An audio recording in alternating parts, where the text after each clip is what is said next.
Welcome to today's episode of CLCI Live, brought to you by the award-winning and ICF accredited school, Certified Life Coach Institute. Sit back, relax, and enjoy today's episode.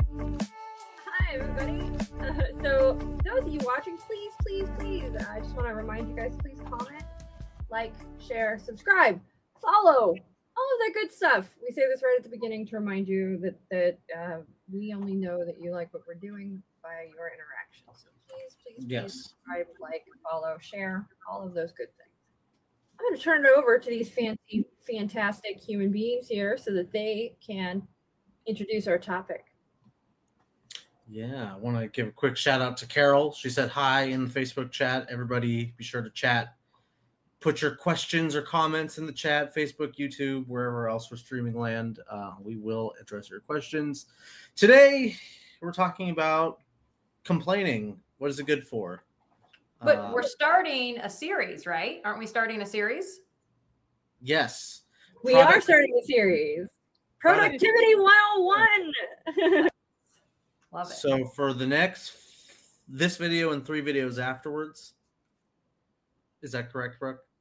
4 videos total and the productivity. Maybe more. We can always add more. We'll just keep. This is productivity year. A minimum of 4 is what. A maximum of 52. Talking about productivity and productive complaining.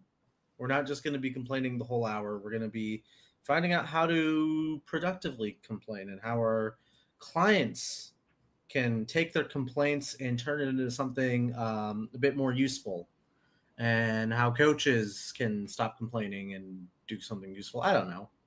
I didn't do that much research on this one. I listened to the podcast. Because you can complain a lot? Because you know what complaining is? Yes. Oh. But I did listen to the podcast, at the very least. That was a good one. I liked it as well. It was really good. I only got halfway through it, though. So I don't know about the bracelet thing, bro. It was actually really bad on the second half, Jen. Oh. Yeah. I don't know. What do you guys got complaints? Who invited this guy? Can somebody tell me who invited this guy? Because I just don't know.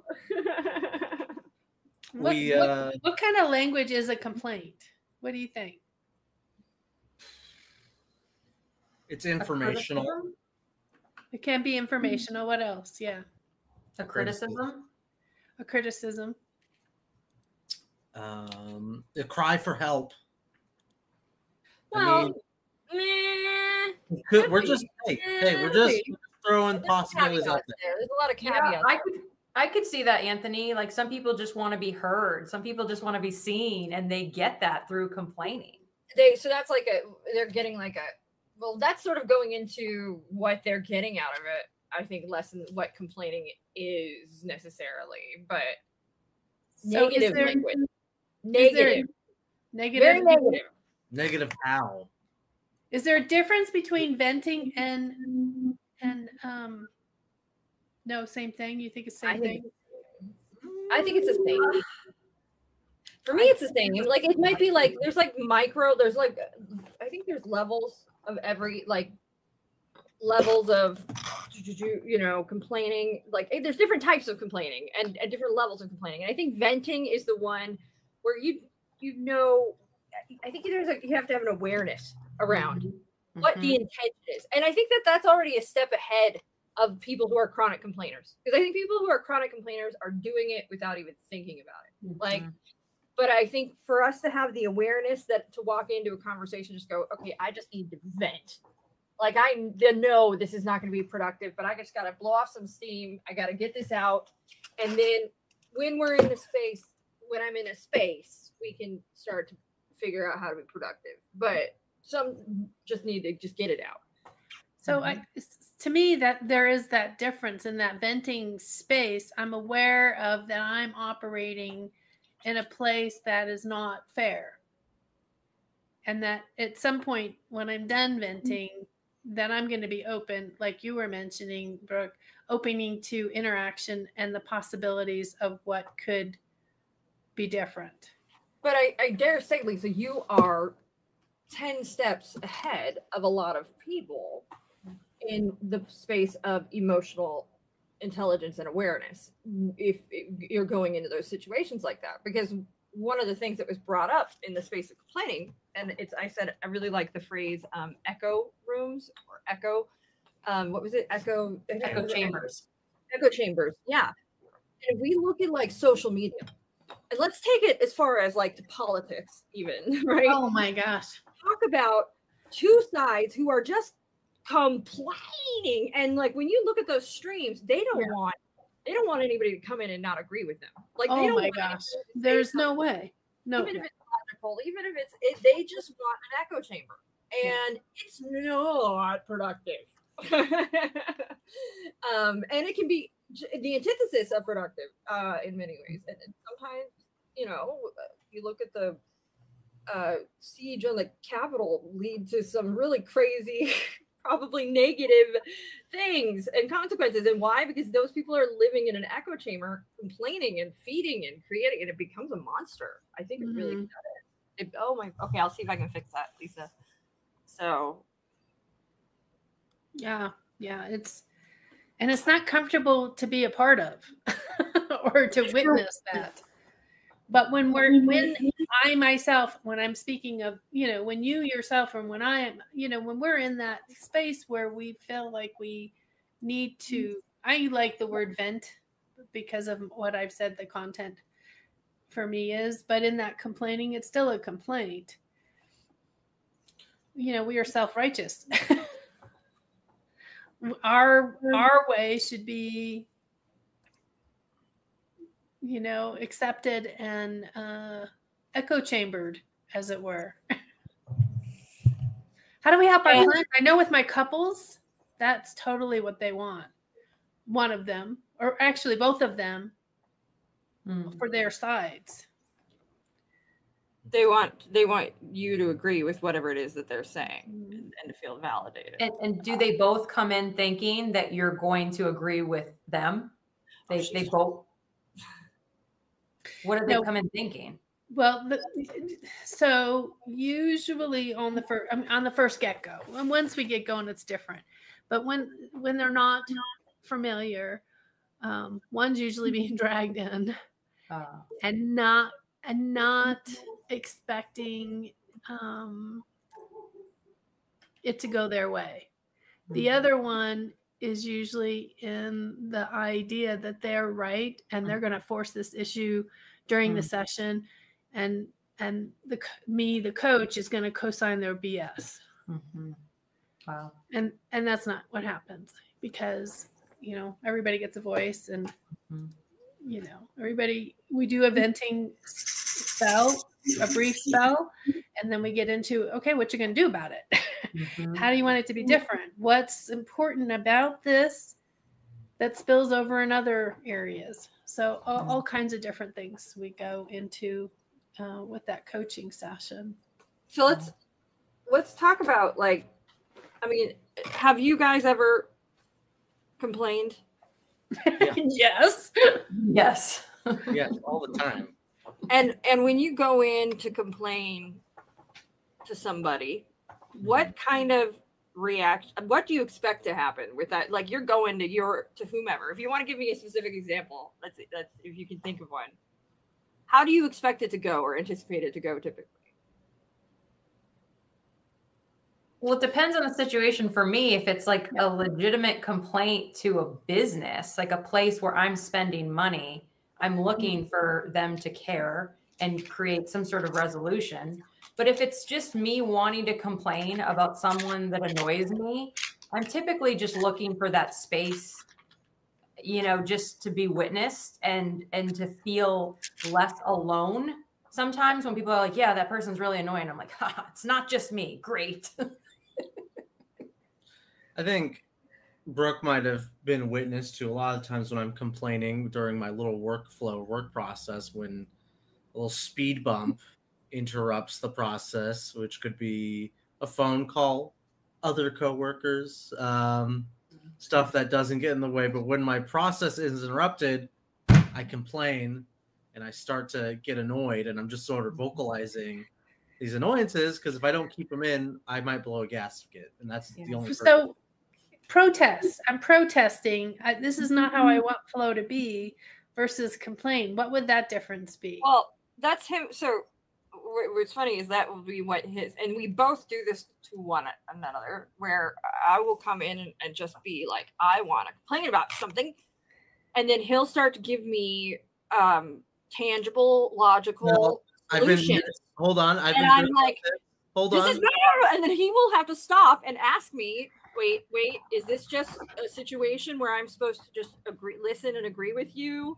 Or is this something where you want to talk through solutions? Like he will, because I'll get so annoyed that he's just stop offering me solutions. That's not what I want right now. And I do the same thing to him because I'm always like, well, what can you do about that? Because I don't think that this is, you have to be stuck with this way. I think there are things you can do. And so we both like will give each other a hard time, but not when the other wants to hear it. I will tell you that much. Well, you and I have done it as well. Whoops, where'd you go? She's gone. I hate it when she does Anthony, this. you were objecting to what she was saying for a second. So what were you going to say? No, I was saying I was being better about this, where at first it was like I would get into it with, you know, the advice or the solutions or the coaching, whatever. And then like 10 minutes in and Brooke's mad at me. I'm like, I should have just shut the hell up and listened. Now, whenever Brooke presents something to me to save myself a headache, I'll be like, is this like a listening type of thing? Or is this a problem solving type of thing? Because I'll switch the gears in my head to sort of adjust to which one. And with the listening one, my brain kind of turns off and I just nod my head. Yeah. I mean, I know Lisa and Jen and I have our girl talk circle where we can have our, like, where Anthony's not allowed in it, by the way. He's sexist. He's strictly forbade from joining the girl talk circle because it is strictly where we are allowed to vent, and he's not in it because we know that Anthony will present a logical. So we will bring him into these, you know, once we've gotten it out, then we go to Anthony, we go, okay, now we have to be productive and reasonable human beings. We've gotten all of the brattiness out, and now we are in a space that we can be productive. But we certainly have our Girl Talk channel where we get to like,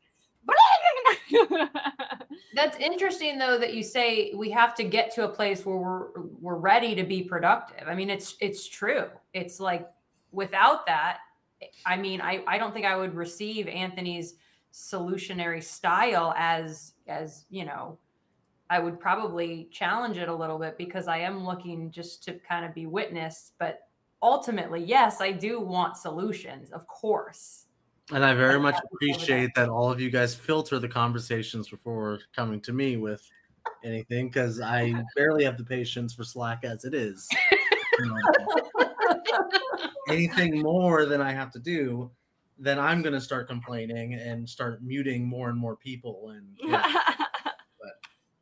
I think though, what is coming out of this that I think is very important is that you know, saying we're all coaches and people who are in control of their own, or at least accept that they are in control of their own worlds. Life is we are happening to life. Life isn't happening to us to some degree.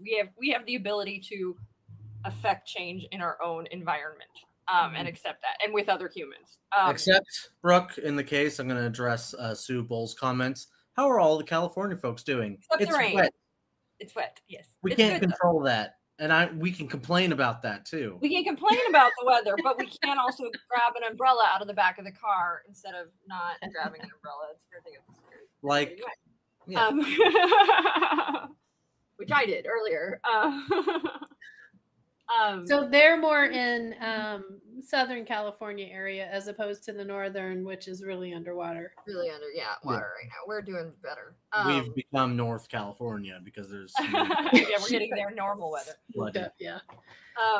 The one thing though that I think we sort of glossed over though is we have all, I'm sure, witnessed or been a part of a situation where there was a sort of endless complaining going on, right?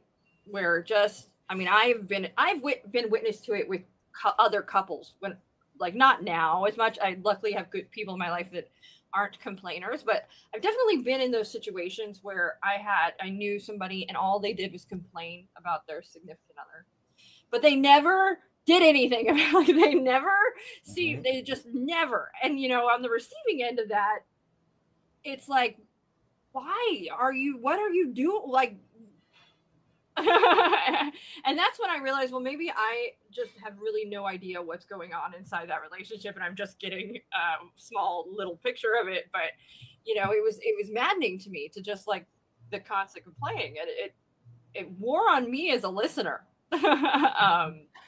after a while. So do we think, and we've had this conversation about egos, do we think complaining is ego driven? In what sense? It's weird. That's weird. I feel like that's almost paradoxical, but yes and no. I mean, I think. Are we talking about this in like a Freudian ego sense, or are we talking about like ego as in like their own self-worth and? Yeah, more Erickson. Mm-hmm. I think people complain when they're feeling bothered about, like when they don't want to take responsibility for something or their part in something, and so they are just gonna gripe about what's going on around them rather than take action. Okay, so let me ego related, but at the same time, it's in contradiction of ego because they're essentially saying, "I'm powerless to affect change. The only power I have is to complain." Well, have you seen? So that's happened? Like a lack of ego, right? Like that's a lack of ego. It's just a lack of I'm not admitting that I have the ability to.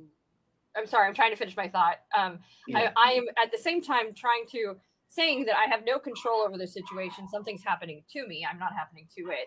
So I'm going to complain about it, which might be ego in the sort of small picture, tunnel vision sense, because now my feelings are hurt and I want to complain and I want to feel better and I want to nurse that wound or what have you. But in the big picture sense, you're saying I'm incapable of affecting change or being proactive or active or doing something about whatever it is I'm complaining about, or I'm not going to. So complaining reinforces is what you're telling us as well. Complaining reinforces that concept. It doesn't allow for that space to learn and grow from, really. That's what you're saying. So really and one of the reasons that I really found this topic interesting was a big part complain. They didn't say that we'll never complain again, but what they did find is that when people complain to an audience that is just going to agree with them, it's going to make them less happy, and it's going to create an environment where they aren't doing anything about it, and that situation is not going to get better because they're not addressing the situation. They're complaining about it, not to the person that is capable of affecting change, just somebody, an echo chamber, right? What was really neat is when they started talking about how to productively complain. That's when they said, okay, do this instead. And one of the tools they gave was, well, with couples, they would have them put a bracelet on, each one wear a bracelet. And for couples that complain about their significant other a lot, they would take the bracelet off every time they complained, in their head or out, both in and out. And it was bringing awareness. They would have to switch the bracelet from one arm to the next. And so it brought this awareness, like, oh, to like, whoa, I complain about a lot of stuff. And you could do this even without couples, like just taking that, when am I complaining, switching it from one end to the next. And what it does is it brings this awareness. Oh my goodness, I complain a lot. What can I do that's productive? The other thing they said was to write a letter, and not write a letter to somebody that would agree with you. Write a letter to the party you are complaining about. Like, write that letter, because that will make you process your emotions. You'll feel better. You'll like go through it and you'll get out of that. It's a trigger. When we complain, we're triggered. We're upset. Right? So I really like that bracelet thing, because talk about bringing awareness around, negativity. I'm being, you know what I mean? And I'm saying I can't do it. And then you took that and then I don't want to keep having to switch this bracelet. I'm going to stop complaining and start thinking about what I can do to make this better. I would. Well, I'm thinking as I didn't hear that part of the video or whatever podcast because I had to pause it and I went back. So that last 10 minutes, it sounds like that's where that was. But what I can hear you say in that is that it makes me aware of my pattern, and I have an opportunity to change that pattern should I wish to change it. Because in some fashion, we create change. Even, we've gone through a lot of changes here in CLCI just to adapt to what ICF is going through and having us interact with, right? And we've complained about some things there. We have never complained about it. Oh my gosh. I don't know what so, but it's in a sense, it's acknowledging that there's a change that needs to occur. So there's different kinds of complaining, right? Yeah, absolutely. So, and that's what the big difference. So like when why we've called this Productivity 101 and why this topic is even in productivity is because think about the amount of time, energy, you might be wasting complaining and not complaining productively. We got to switch this gear to, okay, how do I complain productively? And this also really comes into coaching quite beautifully because it's one of the things that Dan talks about. And one of the is that a lot of times when we are rushing to complain about somebody, if we've created this echo chamber, we're running to somebody that's going to agree with us. We're not running to we're not running to Anthony immediately because we know he might give us some logic and we want to complain. And when big part of complaining productively, and that's our second step, is we're going to bring it to Anthony, is being aware of who we're complaining to and finding those people who are not just the yes people, the people who are going to challenge our complaints and bring in that side that we don't want to hear. And that's might be frustrating and it might be sometimes hard to hear. And it's really, well, why is that? Because it's putting the work back on us, like, right? But there's something in what you're saying. We as coaches are not just doing that, right? We have a commitment, a co-partnership with our client to help them find that navigation of what's going to best work for them. And in that process, the challenging, we're given permission, if you will, to challenge their thinking because that allows them to grow into the space that they really will operate best in. And that's where that level one, like this to me echoes level one in so many ways because we're 101, and because it echoes that validation piece because we can't just be like, you're wrong. We have to make sure our clients feel heard first. And then we can offer those solutions, offer those other points of view. Like we don't offer them, but bring the awareness around them. Echo back to them what they're saying so they can hear how singularly dimensioned it may be. We're actually not there to be their echo chamber. We might mirror and respond, but we're also there to challenge them to look beyond the echo chambers they've been creating in their own spaces, the ones that don't get them to grow, the ones that keep that block in place, as it were. As coaches, you come to us and we're going to start to bring out sort of work around that, right? Your cat's like purring into the mic, like sounds like that. Well, I've noticed working as long as I have in with CLCI, with the complaints that come my way, I noticed that there's two types of complaints, and they're both sort of solution. Like there's a solution to be had within the complaint, but there's looking to me for a solution, and there is sort of maybe to like solve the problem, and then there is solution whereas we can work together to solve the problem, or it's within the other person's who is lodging the complaint power to solve this problem. Maybe they just need to figure out how to do it rather than show them how. The same can be said as coaching, though. When clients complain, and I've noticed this with clients who do complain, a lot of the times they're looking for the coach to provide the solution for them, or to just tell me what to do, give me the advice, give me the solution, and then I'll go do it and complaint solved. Yet it's not. Less frequently, but as I think as the coaching relationship develops, there's the second type of complaint where it becomes, I think what we're looking for is the productive complaining, where I have a problem. Can we work on a solution together and go forward with this? That's the big red flag that comes up with me is if a client is coming to me complaining, aren't we living in the past? Isn't that coaching the ghost? It can be for certain, and unless they, I'm affected today by this because I can't seem to stop thinking about it. I'm ruminating about it. If I'm in that rumination space, that is today. But what I'm reflecting on is that past experience. What I'm not doing is finding a way to get it to work for me. So it's a block. I'm stuck. It's a limiting belief even. I mean, there's different types of complaints, though, that may be past focused and just like to just be, and this is my point of view, just to be annoying, complaining. And there's like complaining that like could be something to be done about it. Like, let's say I went out to lunch and then around 7 p.m. I complained to Brooke. I said, "Oh, these people at Chipotle got my order wrong," and it pissed me off.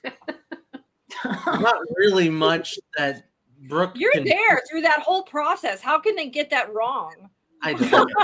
I can tell you. I can use Anthony's example. We have a Carl. I'm whispering it because we're not saying their name. Carl's Jr. Can you hear me? Carl Jr. in Colorado Springs.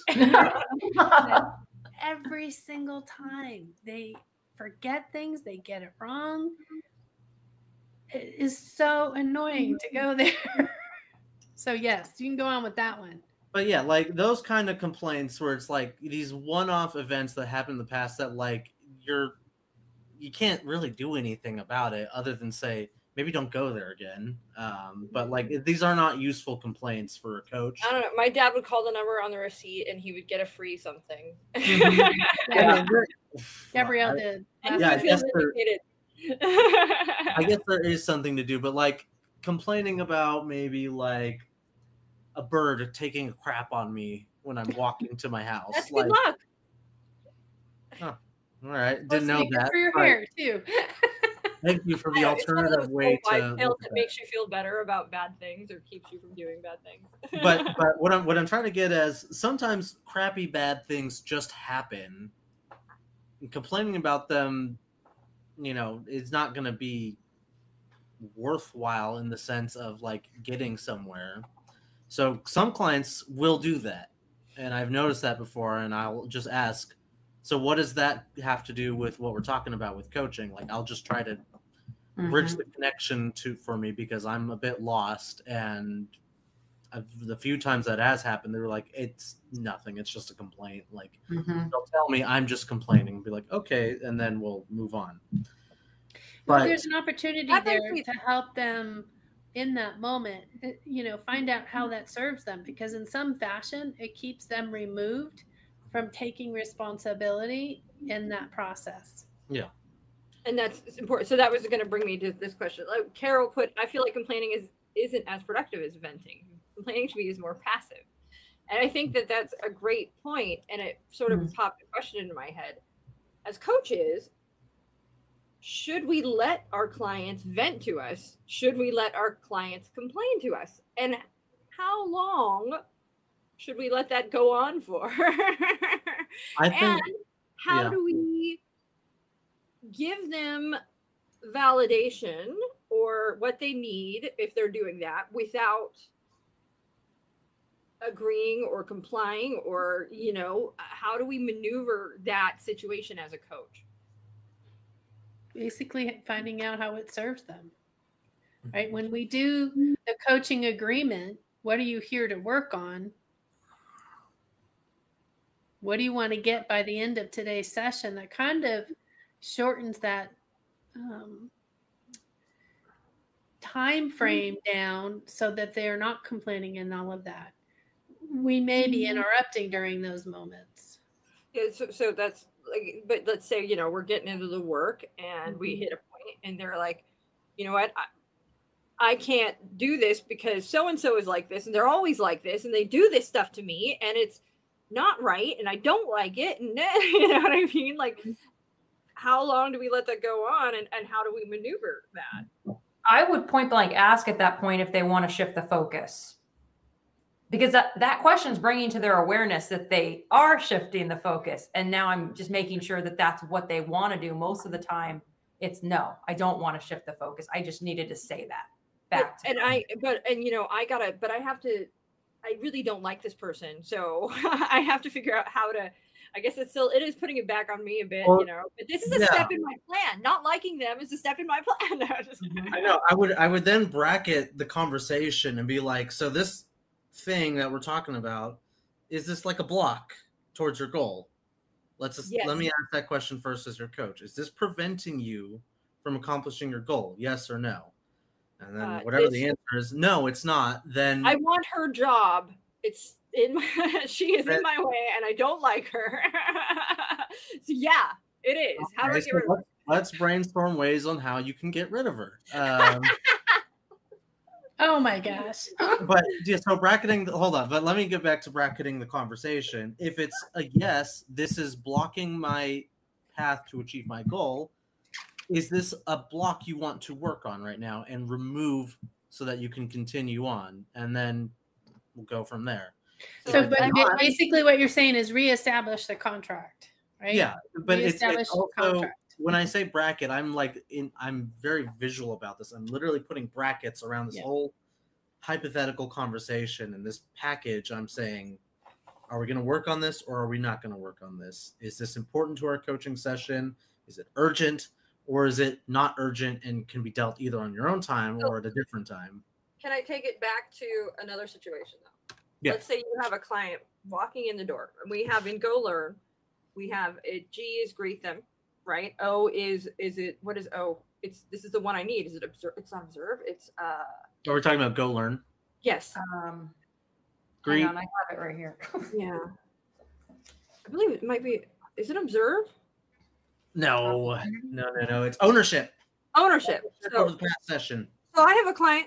I'm your client. I'm coming in. I'm like, okay, guys, or hi, coach. How are you? Well, I'm not great. You know, we had set this goal of me, and just stick with the same situation, where I was supposed to win this thing. My goal was to go in. I was going to do this. I was going to get this specific thing. I'm trying to think of a good example where it's like it's a situation where somebody was picked over her, essentially, over me. So a promotion? It's a competition. It's she's going for a job. And somebody else got it, and she did not.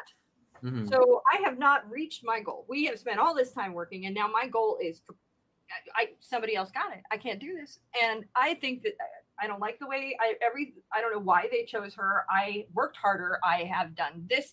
I submitted more. I was clearly more qualified. And we're in the O right now. We're not even in O. We're in G. I was clearly more qualified. I'm just really upset because we have spent the last 12 weeks making sure that this would happen and it hasn't happened. And I just feel like I don't know what to do. I don't know how to proceed. My entire plan has gone out the window. And I don't even have the drive or the desire to do much of anything because this is not how it was supposed to happen. So then with that being said, what do you want to work on today for this coaching session? Well, what can I coach you on? I have no idea because I'm just really hurt right now. I'm really bothered. Yeah. And I can certainly understand that. Do you want to work through the hurt? I don't know. So outside of my role-playing hat on, this is a weird situation because it's like almost as if there's nothing to coach on. Why have a coaching session? I think though that I'm not It saying should that, grow. here's the It'll- other thing. She Yeah. showed up. Yeah, Mhm. it's yeah, going to I'm grow not saying into that there something. isn't something to coach on. All I'm saying is I'll probably step back from a little bit of the coaching like relationship and be like, okay, like, why are we here in this today's session, Brooke? Then, as But me or coach, we just need more space in that G in this particular place, in this growth space of not knowing where the journey is going to proceed. You know, it's in that reflection. You know, you're sharing with me, and I'm going to throw a word in there you didn't say. It feels like you're disappointed that you didn't get chosen. And, you know, what do you want to do with not being chosen? I don't know where to go with this because this is a facetious kind of thing. Yeah. There's nothing really tangible to hold on to. But it's just taking what she has said and helping her dig into that space for her to find out. And probably what she'll find out is that there was a lot of things that she had put in that basket that she liked. And maybe eventually it is, you know, she'll go towards something else that has the similar kinds of things that are in her basket. But in this space, it's just going to be, you know, Carol says it is just going to be in that hearing space and that connecting space. This session might not ever get into coaching. Mm-hmm. Yeah, if the complaints are bad enough. I'm thinking, go ahead. It could just be, you know, we get into that venting space where Brooke in this moment gets to be heard. She gets to be, and Carol wrote seen, she gets to be heard and seen and just be able to be sad in this moment. There's so many times that we try, you know, we got positive psychology that says, oh, you know, the glass is half full. I mean, you know, we can refill it and all this good stuff. But there's something to be said to feel your emotions, and that, you know, rushing through them may not serve. If this was a truth for Brooke, may not serve Brooke in this moment. Her feeling sad and disappointed might be important to her growth in this space. I mean, I don't know. Because again, this is not real, but until we actually provide that space for the client to just share, we don't know. What were we going to say? Would you drill it down at some point with that client to maybe, yeah. Do you want to just vent and figure it out this session? Like, would you could I offer that? I'd like, do you want to, is that what we want to do today? I would probably preempt that by saying, hey, like, this doesn't need to be a coaching session. If you need to just talk this out, whatever. This kind of gets into weird territory though, because that's weird for me. Yeah, because I worry about because we want to keep it. Is it a thing where maybe is this coaching session about maneuvering this loss, and figuring out where to go from, figuring out the I don't know, figuring out, because if she's saying I don't know or I don't, figuring out, well, what's next for you. It's not about denying what this Brooke is feeling. It's about acknowledging where they're at and what they need in that moment. It's slowing down the process. It's not doing the process. It's just really slowing down the process in a particular space it's incomplete process. I think you just sort of a beautiful question. What do you need in this moment? Yeah. I also, and Lisa, you tell me what you do in this moment. What? Lisa, I want to hear your feedback on this. So I'm really inclined to lean into a couple things. And the first one is, how do you know everything you just said is true, Brooke? Just to maybe bring any sort of awareness to some of what she said is perspective. So that's my first thought. And my second thought is to ask, so what are you making this mean about you? Because that's where I'm wondering, you know, all this happened. Now, what does it mean? I would say, just as you're asking that, this is an interesting space where we are hopping really, truly sort of directly into the coaching before we're setting a contract. We're doing an exploration, right? We're starting to do this exploration before setting a contract. So it's this moment where the session's going to sort of shuffle itself up a bit. Yeah. Well, like you have to do some digger deepy dive exploration before you can get to a point where your client is ready or knows what they want. So this is not going to be a submittable. No. This is not going to be a submittable to ICF. No, but this is a situation that absolutely would happen. Mm-hmm. A frustrated client comes in frustrated. Things have not gone as they expected.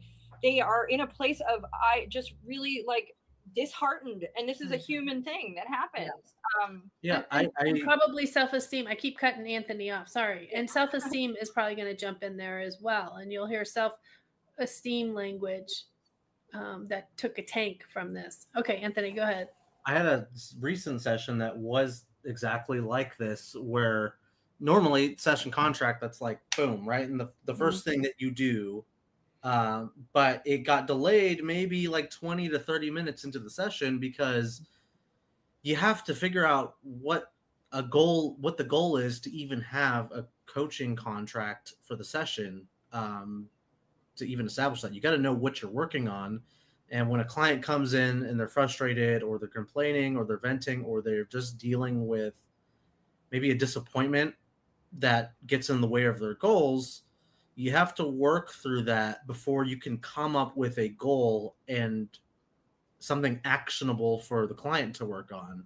And so that will push back your coaching contract to later in the session, because you don't even know the client doesn't even know what they want to work on, and you have to explore through that.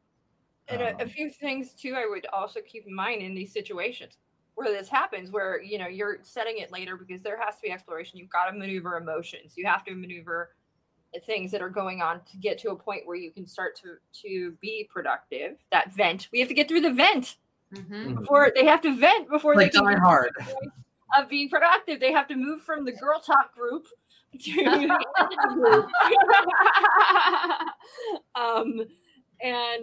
So it's okay in those moments, because I think if you have rapport with your client, I mean, any client, I think you'd be like, okay, acknowledge the time, acknowledge, hey, we've done a lot going on. We finally know what we want to work on.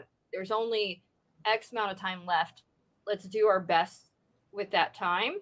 But I think you can give yourself grace as a coach to say, we're not going to figure everything out this session because we've already done so much figuring out early.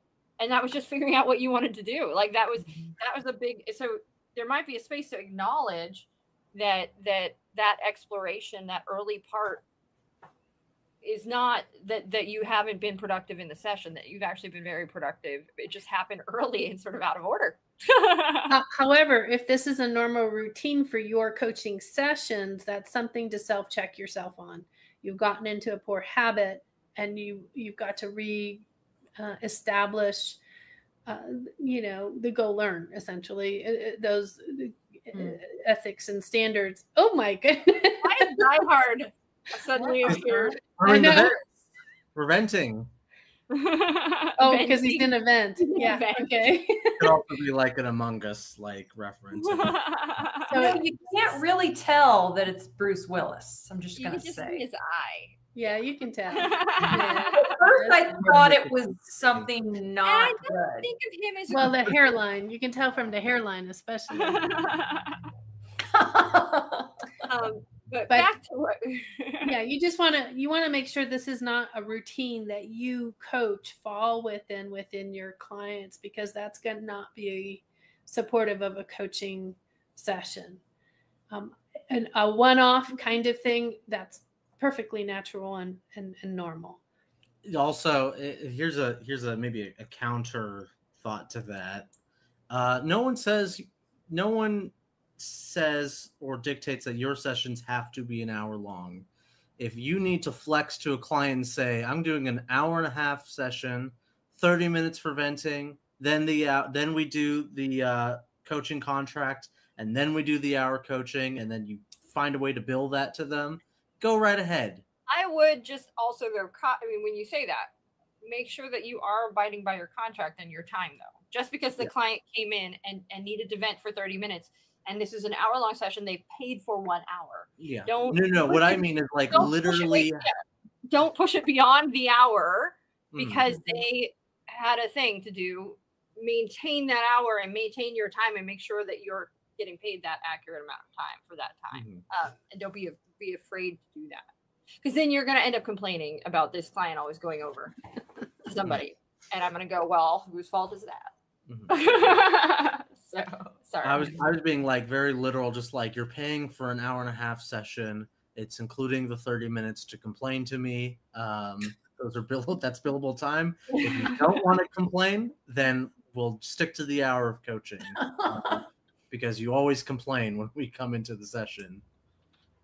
I don't know, but now, it can be an acknowledgeable pattern if it's their communication style. It's not usually conducive to a relationship to have that kind of communication style. So there's usually something there that you could pattern-wise recognize as well. Yeah. We're getting close to the time now. We got about maybe 12 minutes left. Maybe we should switch gears to the productive complaining. Now we got clients who complain. It's not going really anywhere, and we're trying to get the coaching back on the rails. How can we now take a client's complaint and then, I guess, rocket it towards something that's actionable and positive? Well, I think we mentioned some of the ways, and that's to bring up how is whatever they're complaining about serving them. What control or power what do you have control over in this situation? What can you do? Even offering, like Jen said, another perspective. Is this just your opinion? Is this just your experience? And so is there another perspective in this situation that you're complaining about? Is there something maybe you're not thinking about? Different way to even take a look at it. Sometimes we get stuck. I call it putting our heels in, the stubbornness. We're not moving from our perspective. And when we're in coaching session, being stubborn in coaching session is not conducive. So it's about finding other ways to view a given situation so that we can come up with other opportunistic ways that can integrate with what's happening. So I guess in a way, this what we're doing right now is addressing the complaint that coaches have about complaining clients. What we're doing is offering another way to look at complaints for the coach who's watching this video, and trying to get them to understand that a complaint isn't some freestanding bad thing or annoying thing that our client does. It's part of the process of coaching, and you always do something with the complaint as a coach. I would also say, it's a huge signal. It's a huge opportunity, really. Yeah. It's an opportunity because anybody who's complaining is being myopic to some degree. They are being myopic, being a victim, being passive, essentially giving up their power and choosing to complain over making actionable change. And what do we do in coaching as coaches? It's about actionable change. It's about forward motion. So if somebody's complaining, ding, ding, ding, ding, ding, ding, ding, fire alarm, go off. Wow, this is something that is a big sign that our client is got a block or has is just where you can open the world up for them and give them show them that there's a whole lot more going on, and that they're capable of finding their power in what they can do in any given situation. And complaining is not really gonna get them too far in your coaching space. I think it tells you too, kind of the operating system that the client is currently running if they're coming in complaining all the time. they are wired that way. They have created that really strong neural pathway. So one of the articles, it was so brilliant the way they talked about it. It was like, it's harder to create a new neural pathway than it is to just walk across the bridge, the sturdy bridge that you've already built. So if the client has built a sturdy bridge to complain, it is going to be work and time to create that new pathway, to give them a new operating system, essentially. This is one of the situations where, as a coach, we can be that coach that is a little, where we don't have to handle our clients with kid gloves. Mm-hmm. It might behoove us to go, can I make an observation right now? This might be one of those moments. I notice you coming in and having a lot of complaints. From my perspective, that's what it feels like. And that might be a moment where your client goes, oh, mm-hmm. I complain. I'm sure that they do, but it could be a moment where they're like, oh my goodness. Mm-hmm. So that's during, just to be clear, you're not usually doing that at the beginning of a session. You're usually got a rapport with that client, and you've had some time with that client before you typically pull that Band-Aid. Yeah. If you do that one too early, I mean, you're gonna immediately shut up. That'll immediately shut the client. You're gonna shut them down, and they're not coming back.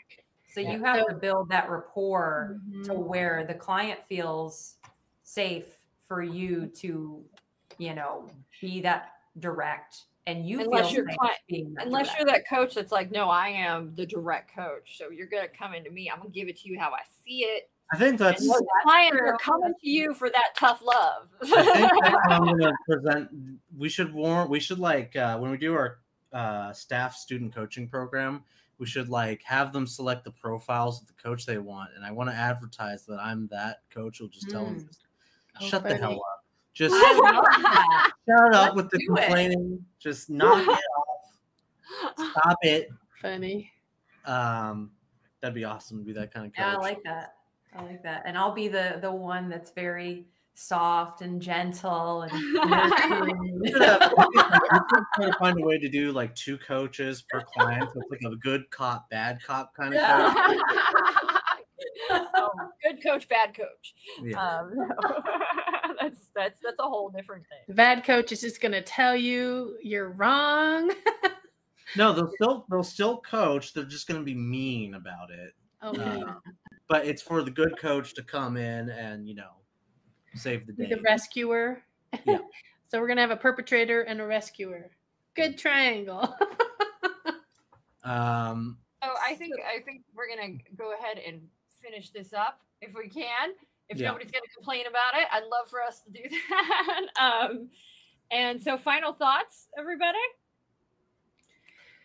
I'm human. I'm going to have my venting. I like to think of it as venting versus complaining. I'm going to have my venting moments, but be capable of having compassion to work towards change.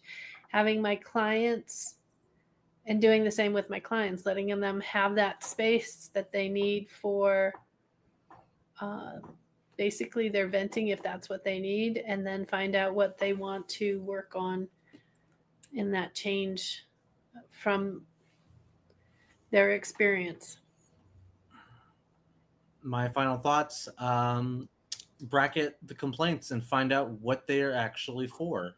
Mm-hmm. And then once you find out what they're actually for, do something with them. Get the client to do something about them. Well, the client has to want to, but yes. Yeah, but they can either choose to put it aside in the coaching session or work on it in the coaching session. I don't know. Don't let a complaint be free in your coaching session. It has to do something. Brooke. I will say, don't be afraid to complain, to me at least. Just don't be afraid. And I'm not afraid to complain. But I'm it's very important to be aware who you are complaining and what your expectation is what do you expect to get out of this complaint? And I think that awareness is so critical, because I think it's really about awareness. It's always about awareness. Mm-hmm. If we're complaining to people and it just creates a very negative space. But if I'm complaining about something, I'm going to somebody that's going to present me actionable or not, just like other perspectives, call me out on it, anything like that's so important. And it will quickly humble me and get me to do the work I can do. And sometimes that sucks to hear. Sometimes it sucks because you just want to complain. You want it to be somebody else's fault, and you don't want them to do anything about it. But that is not real life if you want to be productive. So, yeah, that's it. I think I rambled a bit. But. So my final thought is that the opposite of complaining is gratitude. And so I have this little visual. Can you see it here? Sorry, podcast listeners. Okay, so it's a vortex, right? You're in the vortex. You're either going to be pulled up or you're going to be pulled down. And so if you notice that you're being pulled down a lot, you finding yourself being in that, negativity complainer vortex, first step is awareness, and that conscious decision to replace some of that negativity or shift it, counteract it with gratitude, eventually will bring you up into the top of that vortex. And you know what the key to happiness is? Gratitude. Do you know what raises our baseline ability to be happy? Gratitude. Like, gratitude is magic. Could you imagine if we had people are grateful? Could you imagine if our clients just were like gratitude for 30 minutes? Like, we just couldn't get them to shut up about how grateful they are for everything. Like, yeah, did you hear Anthony? We couldn't get him to shut up. Was that complaining? Yeah. All righty. That was awesome, Jen. I love that. That was fantastic. Yeah. Thank you for taking us there. That's amazing. Yeah. Good way to end it. All right. Yes. That's it. That's our Productivity 101 on productive complaining. We will see you guys next week. We don't know what the topic will be, but be sure we're working on it. We are figuring it out, our topics out for this month. But it will be in the vein of Productivity 101. Yes. And if you want to become a coach, check out Coaching 101, where we'll give you the tools to become a coach at Certified Life Coach Institute. And from folks we have facilitators and folks who are fantastically skilled at passing on the coaching knowledge. And you never complain. Knowledge. They never complain. Yeah. Our are always filled with gratitude towards our students. They're very special non-complainers. Yes. All right. Happy New Year. Thanks for joining us again. And we'll be back next Tuesday. Hey everyone, thanks for tuning in to today's episode. Once again, this is brought to you by Certified Life Coach Institute. We're an ICF accredited school who certifies our life coaches in 3-day online intensive courses. In addition to other podcast episodes, feel free to check us out every Tuesday at 4:00 p.m. Pacific Standard Time on YouTube or Facebook for our CLCI Lives, where we get together and discuss various topics that are centered around sharpening your skills so you can become a better certified life coach. For more information, feel free to visit us at CertifiedLifeCoachInstitute.com. Until next time, be well.